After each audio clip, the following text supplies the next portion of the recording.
والذين ابيضت وجوههم ففي رحمة الله هم فيها خالدون تلك آيات الله نتلوها عليك بالحق وما الله يريد ظلما للعالمين. اس سے پہلے پچھلی آیتوں میں اللہ تبارک و تعالیٰ نے مسلمانوں کو یہ پیغام دیا کہ ان میں ایک ایسی جماعت ہونی چاہیے جو اللہ کے دین کی تبلیغ کرتی رہے. پھر اللہ نے اس کے اصول و ضوابط بتائے کہ اس کا اصول کیا ہوگا کہ آپس میں اتحاد ہو اور اللہ سبحانہ و تعالیٰ سے جیسا ڈرنا چاہیے ویسے ڈر.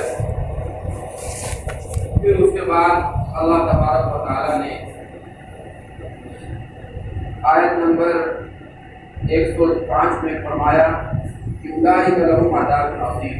کہ پہلے اس نے ولا تکونوا کالذین تفرقوا کہ ان لوگوں کی طرح نہ ہو جاؤ جو ٹکڑیوں میں بٹ گئے, جماعتوں میں بٹ گئے, واختلفوا اور آپس میں اختلاف کرنے لگے, من بعد ما جاءہم البینات بعد اس کے ان کے پاس کھلی ہوئی نشانیاں آ چکی تھیں, وَأُولَٰئِكَ لَهُمْ عَذَابٌ عَظِيمٌ ان کے لیے دردناک عذاب ہے. اب اس کے بعد اللہ سبحانہ و تعالیٰ عذابی کے سلسلے میں اور آج میں جو فیصلے کرے گا اسی کے بارے میں اللہ تبارک و تعالیٰ ان 4 آیتوں سے بیان.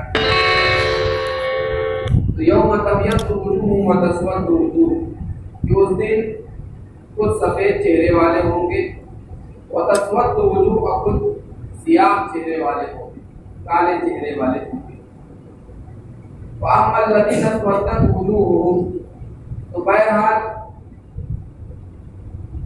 جو سیاہ چہرے والے ہوں گے, اکفرتم بعد ایمانکم فذوقوا العذاب بما کنتم تکفرون تم سے پوچھا جائے گا کہ تمہارا سیاہ چہرہ کیوں ہے, کیا تم انکار کرتے تھے اپنے ایمان کے بعد. فذوقوا العذاب بما کنتم تکفرون فذوقوا العذاب بما کنتم تکفرون اس وجہ سے کہ تم انکار کیا کرتے تھے. یہاں پر حضرت عبداللہ ابن عباس رضی اللہ تعالیٰ عنہ فرماتے ہیں کہ وجوہ یا طبیعت وجوہ و تسود وجوہ اس کے ذکر میں حضرت عبداللہ ابن عباس رضی اللہ تعالیٰ فرماتے ہیں کہ اس سے مراد جو اہل سنت ہیں وہ سفید چہرے والے ہوں گے قیامت میں, اور کالے چہرے والے وہ لوگ ہوں گے جو اہل بدعہ ہوں گے, نئی نئی چیزیں شریعت میں پیدا کریں گے. حضرت عطا ابن اسحاق رحمۃ اللہ علیہ فرماتے ہیں کہ اس سے مراد انصار و مہاجرین ہوں گے, اور سفید چہرے سے مراد انصار و مہاجرین ہوں گے, سیاہ چہرے سے مراد بنو قریظہ اور بنو نذیر کے لوگ ہوں گے. حضرت ابو امامہ رضی اللہ تعالیٰ عنہ حضور اکرم صلی اللہ علیہ وسلم کی حدیث نقل کرتے ہیں جو امام ترمذی نے نقل کی اپنی کتاب میں. وہ فرماتے ہیں کہ سفید چہرے والے کون لوگ ہوں گے. آپ نے فرمایا سفید چہرے والے وہ لوگ ہوں گے جو خوارج ہوں گے. خوارج جو ہوں گے وہ کالے چہرے والے ہوں گے قیامت کے دن. خوارج جو اسلام سے نکلی ایک جماعت تھی وہ حضرت علی رضی اللہ تعالیٰ عنہ کے زمانے میں یہ وجود میں آئی, تو وہ لوگ جو تھے ان کے بارے میں اللہ کے رسول صلی اللہ علیہ وسلم نے فرمایا کہ سفید چہرے والے خوارج کالے چہرے والے خوارج ہوں گے, اور سفید چہرے والے وہ ہوں گے جن کو خوارج قتل کریں گے. حضرت اکرمہ رضی اللہ تعالیٰ عنہ فرماتے ہیں کہ یوم تبیض وجوہ و تسود وجوہ کے ذکر انہوں نے بات فرمائی کہ سفید چہرے والے جو قیامت کے دن ہوں گے وہ مسلمان ہوں گے, اور کالے چہرے والے وہ ہوں گے جو پہلے کتاب ہوں گے. اپنے ایمان لانے کے بعد حضور اکرم صلی اللہ علیہ وسلم, کیونکہ وہ حضور اکرم صلی اللہ علیہ وسلم کی بعثت سے پہلے حضور پر ایمان رکھتے تھے, لیکن حضور کی بعثت کے بعد وہ انکار کرنے لگے اور آپ کی تصدیق کو چھوڑ دیا. تو اس کے بارے میں حضرت اکرمہ رضی اللہ تعالیٰ عنہ فرماتے ہیں کہ ایسے ہی لوگ اس سے مراد ہیں. تو کالے چہرے سے مراد پہلے کتاب ہوں گے جو اپنے ایمان سے پھر گئے تھے, اور سفید چہرے والے مسلمان ہوں گے. यहाँ पर फज़ूक़ुल अज़ाब बिमा कुन्तुम तकफ़ुरून, ये आयत एक पैगाम देती है हम लोगों को कि अल्लाह सुब्हानहू व तआला किसी पर ज़्यादती नहीं करेगा क़यामत।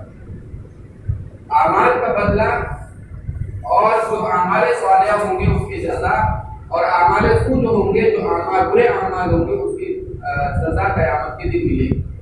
यहाँ पर फज़ूक़ुल अज़ाब बिमा कुन्तुम तकफ़ुरून, बिमा कुन्तुम तकफ़ुरून यहाँ पर कहा गया। कुरान करीम में दूसरी जगह बिमा कुन्तुम तामलून, जैसे कि सूरह यासीन में अल्लाह ताला ने फरमाया फल्यौम ला तुजज़ौना इल्ला मा कुन्तुम तामलून, कि उस दिन किसी को बदला नहीं दिया जाएगा, तुम लोगों को बदला नहीं दिया जाएगा, सिर्फ बदला उस चीज का दिया जाएगा जो तुम अमल किया करते थे। कुरान करीम में दूसरी जगह अल्लाह ताला ने इरशाद फरमाया कि बिमा कुन्तुम तक्सिबून, कि जो तुम किया करते थे इस बिना पर तुम्हें सजा मिल रही है।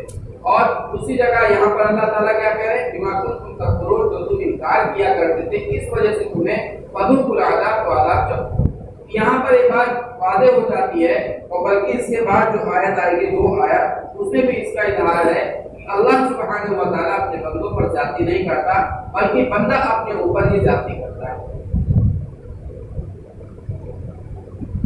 वअम्मा अल्लज़ीना अब्यद्दत वुजूहुहुम फफ़ी रहमतिल्लाह, अब यहाँ पर इससे पहले जो सियाह चेहरे वाले होंगे उनके बारे में कहा गया।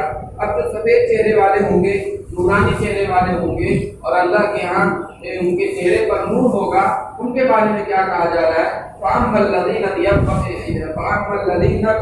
यब्यद्दत वुजूहुहुम फफ़ी रहमतिल्लाह, तो बहरहाल जो सफेद चेहरे वाले होंगे, चमकदार चेहरे वाले होंगे, फफ़ी रहमतिल्लाह, वो अल्लाह की रहमत में होंगे, हुम फ़ीहा ख़ालिदून, और वह हमेशा हमेशा उसी में रहेंगे। इस आयत से ये भी वाज़ेह हो गया कि इंसान जो आखिरत में फैसला होगा वो आरज़ी फैसला नहीं होगा, बल्कि दायमी फैसला होगा। अल्लाह की नेमतों का, अल्लाह की रहमतों का और अल्लाह के बरक़ात का जो फैसला होगा जन्नतियों के साथ, वो अल्लाह सुब्हानहू व तआला के फैसले वो हमेशा के लिए होंगे, दायमी होंगे, आरज़ी नहीं होंगे। यही कहा जा रहा है हुम फ़ीहा ख़ालिदून, वो हमेशा हमेशा अल्लाह की रहमतों में रहेंगे। तिल्का आयातुल्लाहि नत्लूहा अलैका बिल हक़, अब अल्लाह के रसूल सल्लल्लाहु अलैहि वसल्लम से अल्लाह ताला कह रहे हैं तिल्का आयातुल्लाह, ये अल्लाह की आयतें हैं, नत्लूहा अलैका बिल हक़, तो आप पर सही तरीके से बयान की जा रही हैं, सही तरीके से उतर रही है। वल्लाहु युरीदु ज़ुल्मन लिल आलमीन, अल्लाह सुब्हानहू व तआला आलम में बसने वालों पर जुल्म का इरादा नहीं करता। यहाँ भी वाज़ेह हो गया कि अल्लाह सुब्हानहू व तआला क़यामत के दिन ऐसा नहीं होगा कि क़यामत के दिन जो मालिक होगा न उसे फरिश्तों की मिल्कियत होगी और न ही किसी और इंसान या किसी और ताकत की वहाँ पर मिल्कियत होगी। क़यामत के दिन सिर्फ अल्लाह सुब्हानहू व तआला ही की मिल्कियत होगी। और अगली आयत में उसका इज़हार हो रहा है, और उस दिन अल्लाह ताला ये भी है कि किसी पर ज़्यादती नहीं करेगा, बल्कि अमाल की जज़ा और सज़ा वो इंसान को भुगतना और पाना पड़ेगा। वलिल्लाहि मा फिस समावाति मा फिल अर्द, वही बात आ रही है कि क़यामत के दिन जो अल्लाह की मिल्कियत, अल्लाह की मिल्कियत होगी, उसी को अल्लाह ताला बयान कर रहे हैं। वलिल्लाहि मा फिस समावाति मा फिल अर्द, और अल्लाह ही के लिए है जो ज़मीन और आसमान में जो कुछ चीज़ें हैं, आसमान और ज़मीन में, सब अल्लाह ही के लिए है। इंसान लाख कोशिशें अपने ही जिसके बाद और अपने कमतर होने के बाद, नाक़सार होने के बाद इंसान सोचता है कि मेरे करने से होता है, इंसान के करने से नहीं होता, बल्कि अल्लाह सुब्हानहू व तआला की ताकत होती है, अल्लाह सुब्हानहू व तआला की नुसरत और उसकी मदद होती है। तो अल्लाह ताला कह रहे हैं वलिल्लाहि मा फिस समावाति व मा फिल अर्द, जो कुछ आसमान है वो अल्लाह के लिए है और जो कुछ ज़मीन है वो भी अल्लाह ही के लिए है।